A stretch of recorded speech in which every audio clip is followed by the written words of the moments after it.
मोतिहारी के छात्र छात्रा एक बेर फिर से जिला के नाम रोशन कैले बा। इंटरमीडिएट परीक्षा में शानदार प्रदर्शन करके ई बच्चा लोग न खाली अपन माँ बाप के खुशी के कारण बनल बा, बलुक अपन गुरुजन लोग के भी गर्व के अवसर देले बा। ये 2025 इंटरमीडिएट का साइंस के बच्चों का रिजल्ट आया। उसी रिजल्ट के क्रम में अपने इंस्टीट्यूशन के बच्चों को सम्मानित करने का एक परंपरा है। हर साल ये परंपरा होते रहती है। इसमें हम लोग एक पहले से अपना एक मापदंड रखे हैं कि बच्चे किसी परिवार से आते हैं, चाहे वो लाल बहादुर शास्त्री की तरह जीवन जी रहे हैं या पंडित जवाहरलाल नेहरू की तरह जीवन जी रहे हैं। अगर उनके कलम में क्षमता है तो हमारे पास जो फ़ी देते हैं, अगर मेरे यहाँ केमिस्ट्री में नंबर 1 कर लेते हैं, नंबर 1 ला लेते हैं, तो उनको जो फ़ी लिया जाता है पूरे साल वो 100% स्कॉलरशिप के रूप में वापस कर दिया जाता है। ये तीसरी बार है और इस बार इसके हकदार बने हैं प्रियांशु। 100 में 98 नंबर लाकर इस इंस्टीट्यूशन के और मेरा मान सम्मान काफ़ी बढ़ा दिए हैं। ये करने के पीछे का वजह क्या है सर? एक प्रतिस्पर्धा रहे, बच्चों में एक बेहतर कंपटीशन रहे, ताकि बच्चों को ये लगे कि अगर मेहनत का पैसा हम दिए हैं, बच्चों के मन में रहता है कि सर हम गरीब हैं, हमारा फ़ी कुछ कम कर दिया जाए, तो हम ये कहते हैं कि नहीं, फ़ी आप पूरा हमको दीजिए, और अगर गरीब हैं, परेशानी में हैं, तो मन से पढ़िए और अपना पूरा फ़ी वापस करा लीजिए। ये आपके अंदर क्षमता है कलम में तो ये करा लीजिए। और इसी क्रम में बच्चों में एक होड़ लग जाती है कि अब प्रियांशु अकेले नहीं है, उसके साथ के 2-4 जो मित्र हैं 1-2 नंबर से आगे पीछे रह गए हैं। तो मतलब आप देख लीजिए कि प्रतिस्पर्धा कितनी ज़्यादा है कि 1-2 नंबर से कोई स्लिप कर गया, कोई आगे आ गया, तो अकेले प्रियांशु नहीं, किसी को 97 आया है, किसी को 94 आया है, किसी को 95 आया है। मतलब 90 से ज़्यादा अगर रिजल्ट देखा जाए, ढूंढा जाए, तो शायद 50 से ज़्यादा रिजल्ट है जिनका नंबर 90 से ज़्यादा आया है। तो ये प्रतिस्पर्धा है। बच्चों के अभिभावकों को सम्मानित किया, इसके पीछे क्या है? सर, बच्चों के सफलता में अभिभावक का बड़ा योगदान होता है, क्योंकि बच्चे अनुशासित है कि नहीं, क्लास में जा रहे हैं कि नहीं, पढ़ रहे हैं कि नहीं, सुना रहे हैं कि नहीं, बता रहे हैं कि नहीं, वो क्या करते हैं। हम लोग 2 घंटा मात्र बच्चों के साथ रहते हैं, 2 घंटे का बैच होता है, और बाकी 22 घंटा बच्चे क्या करते हैं इसकी जवाबदेही गार्जियन की होती है। तो हमको लगता है कि सम्मान बच्चों से ज़्यादा अधिकारी है गार्जियन, इसीलिए उनको सम्मानित हम लोग पहले करते हैं। चेक भी लौटाए?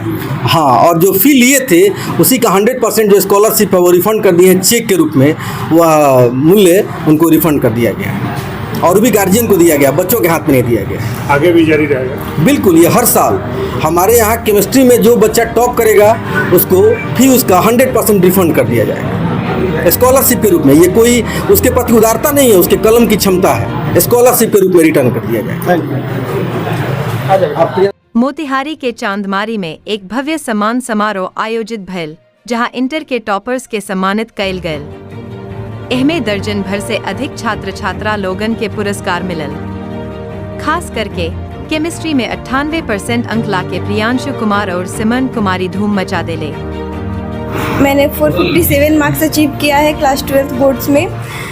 मैं क्लास के अलावा 7 से 8 घंटे पढ़ती थी। जब क्लासेस लास्ट दिसंबर में बंद हो गई तब मेरी स्टडी आवर्स 10 to 11 आवर्स की हो गई थी, और इस सब्जेक्ट पे 2 से ढाई घंटे का मैंने टाइम दिया है, और जो भी पढ़ा है पूरे कॉन्सेप्ट के साथ, ऊपर से नहीं। हाँ, बहुत अच्छा लगता है। सम्मान सर के द्वारा कभी सोची थी कि यह सम्मान मिलेगा? इस सर शुरू में ही सर ने बोला था कि अगर आप अच्छा मार्क्स अचीव कर रहे हैं तो क्लास में आपको सम्मानित किया जाएगा। तो एक कंपटीशन था सबसे कि ज़्यादा करना है, तो अच्छा लगा जी। सम्मान समारोह में ना खाली छात्र लोग बल्कि उनकर माता पिता भी शामिल रहले, जे खुशी से गदगद नजर आ रहलन। संस्थान के तरफ से घोषणा भइल की परंपरा हर साल जारी रही, ताकि औरों छात्र छात्रा बढ़ चढ़ के मेहनत करे और आपन सपना के हकीकत बनावे। रिपब्लिक 7 भोजपुरी न्यूज मोतिहारी से काव्या की रिपोर्टिंग। इसमें सफलता में हमारे सर का बहुत ही बड़ा योगदान है, और हमारे माता पिता का भी बहुत बड़ा योगदान है। जो हमारे सर जो क्लास में पढ़ाते थे उसको हर एक दिन प्रतिदिन उसको बस उतना ही जितना पढ़ाते थे उतना कंप्लीट कर अगले दिन, और ऐसा कंप्लीट करते थे कि मान लीजिए जो सर कहीं से भी पूछे तो हम उसका जवाब दे सकें। कितने घंटे की पढ़ाई करते थे? ये पूरे जो इंटर का एग्जाम हुआ है 7 घंटे की पढ़ाई, कोचिंग के अलावा 7 घंटे। कोई यूट्यूब वगैरह का भी साथ लेते थे या नहीं? यूट्यूब का कोई साथ नहीं, ट्यूशन के ही माध्यम जी। और क्या बनने का इरादा क्या है? आगे मेरा लक्ष्य यूपीएससी का है। ठीक।